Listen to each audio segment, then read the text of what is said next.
ছিল মঙ্গলবার। ভিডিওটা কিন্তু মঙ্গলবার আমি তুলেছিলাম আর তোমাদের সাথে শেয়ার করছি আজ বুধবার। আর জানো তো আজ সকালে ঘুম থেকে উঠে হঠাৎই বলছি আজকে ভালো লাগছে না, তো বর বলল চলো আমার একটু দরকার আছে, তোমাকে নিয়ে যাচ্ছি, দুজনে মিলে ঘুরে আসবো। চলে তেমন কোনো কাজ ছিল না, কাজটা ছিল দোকানে কিছু জিনিসপত্র আনার জন্য আমাদের দুজন মার্কেটে যাওয়া।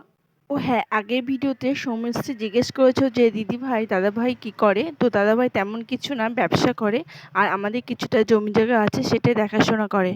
আর 11:30টার সময় দেখো রাস্তাঘাট পুরো ফাঁকা হয়ে গেছে আর একদমই ভিড় নেই রাস্তাতে। আর এখানে দেখো কি সুন্দর প্রাকৃতিক দৃশ্যটা তোমাদের সাথে তুলে ধরবো বলে আমি কিছুটা ক্লিপ নিলাম আর দুটো টিকিট কেটে নিল বর। আর এই প্রথম কিন্তু আমরা এই মার্কেটটায় যাচ্ছি, এতটাই ব্যাড লাগছে, আমরা জানতাম না যে ওই দিন মার্কেট বন্ধ থাকে। তারপর কি আর করা যাবে, দুজনায় চলে গেলাম, সেখানে একটু খোঁজ খবর নিলাম আর মার্কেট বন্ধ সম্পর্কে কী কী বার থাকে সেটাও জানতে পারলাম। তারপর আমরা কিন্তু সোজা চলে গেছিলাম একটা মিষ্টির দোকানে।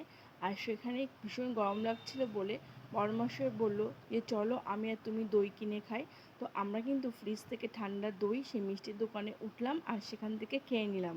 এরপর আর কি করা যাবে, মনটা খুবই খারাপ, বাসের মধ্যে বসে আছি মন খারাপ করে, তখনই হঠাৎ করে বর দেখো কি কিনে দিল, কিছুটা ঝুরি ভাজা আর বাদাম পেস্তা, এগুলো কিন্তু ছোটোবেলায় আমরা খেয়েছিলাম, খুবই ভালো লাগতো। তো যাই হোক দেখো আমি এগুলো হাতে পেয়ে কতটা খুশি হয়ে গেছি, তোমাদের সাথে কি বলবো। আর হ্যাঁ, আমার এই ভিডিওগুলো তোমাদের কেমন লাগছে অবশ্যই কমেন্টে জানিও। আজকের মতো এখানে রাখি, টাটা।